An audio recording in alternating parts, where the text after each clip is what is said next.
আসসালামু আলাইকুম রহমতুল্লাহি ওবরকাত। সবাইকে রমাদান মুবারক। আজকের কথাটা হচ্ছে যে যারা আমাদের মতো যুবক আছে, বিশেষ করে স্কুল কলেজে পড়ে তাদের জন্য। এখন আমরা দেখতে পাচ্ছি যে অনেক ছেলে এবং মেয়ে উভয় আহ, দিনের পথে আসতে চাচ্ছে। তো রমজান মাসটা হচ্ছে এ দিনের পথে যাওয়ার একদম সহজ মাধ্যম। হ্যাঁ, কি জন্য বলতেছি একটু উদাহরণ দিই। উদাহরণটা হচ্ছে এরকম: একটা ছেলে যারা সিগারেট খায়, বিশেষ করে তারা প্রতিদিন 5টা 6টা 10টা, কেউ তো এক প্যাকেটও খেয়ে ফেলে। বাট এর রমজান মাস আসার পরে সে ছেলেটা যখন রোজা রাখে, তখন কিন্তু সে সারাদিনে একটা সিগারেটও খায় না। কি কারণে খায় না? আল্লাহর ভয়ের কারণে। এখন আপনার এখন আপনি যদি এই অভিজ্ঞতা সবসময় ধরে রাখেন, এই কাজটা সবসময় ধরে রাখেন যে আমি আল্লাহর ভয়ে আমি সিগারেট খাবো না, আপনি ভবিষ্যতেও যখন রোজা থাকবে না, তখনও কিন্তু আপনি চাইলে সিগারেট না খেয়ে থাকতে পারবেন। অনেকে বলে যে সিগারেট না খেয়ে থাকতে পারি না, তাহলে আপনি রমজান মাসে কীভাবে সিগারেট না খেয়ে থাকতে পারেন?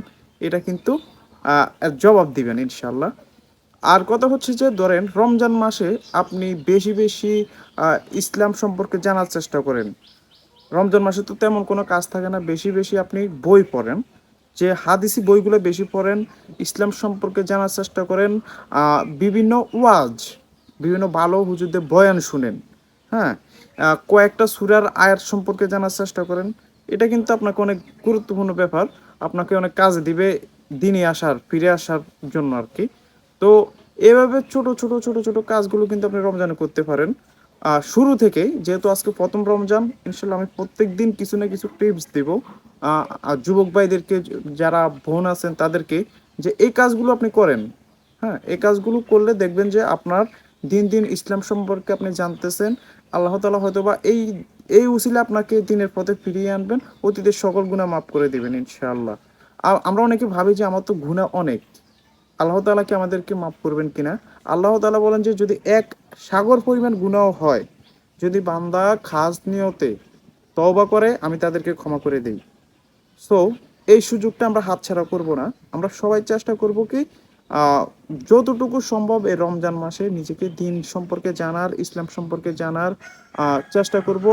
সবাই যারা আগ্রহ আছে যে দিন সম্পর্কে জানার, আমি আশা করি যে সবাই, এখন আমরা যারা ইয়াং আছি, বিশেষ করে যারা যুবক যুবতী আছি, আমরা বিশেষ করে কিন্তু তারা ইসলাম সম্পর্কে এখন জানার জন্য বেশি আগ্রহ। আমি অনেককে দেখতে পাচ্ছি যে ভাই, আমি তো ইসলাম সম্পর্কে জানতে চাই, বুঝতে চাই। তো আমি তাদেরকে বলতে চাই যে এর রমাদানটা হচ্ছে সবচেয়ে বড় উত্তম মাধ্যম, কারণ একটা মাস, যদি আপনি একটু ছোট্ট কথা বলি, আমরা জানি যে রমাদানে শয়তান বন্দি থাকে।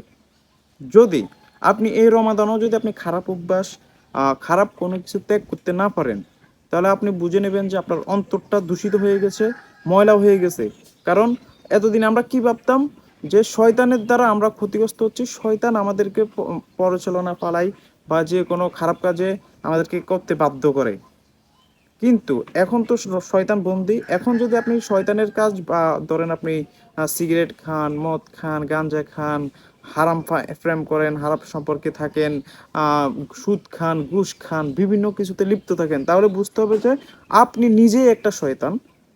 আপনার অন্তরটা দূষিত হয়ে গেছে। আপনাকে এটা পরিবর্তন করতে হলে খাস তওবা করতে হবে, তওবায়ে নসুহা করতে হবে ইনশাল্লাহ। এই রমজান মাসটা হোক আমাদের জন্য একটা বরকতময় রমজান মাস। হয়তোবা আগামী রমজান মাসে আমরা বেঁচে নাও থাকতে পারি। তো আমাদের উচিত যে এই রমজান মাসেই আজকে থেকেই শুরু করে দেওয়া, ইসলাম সম্পর্কে জানা, নিজের ভিতরে ছোট ছোট কিছু পরিবর্তন নিয়ে আসা। সবাই ভালো থাকবেন, সুস্থ থাকবেন। আসসালামু আলাইকুম রহমতুল্লাহি ওবরাকাতু।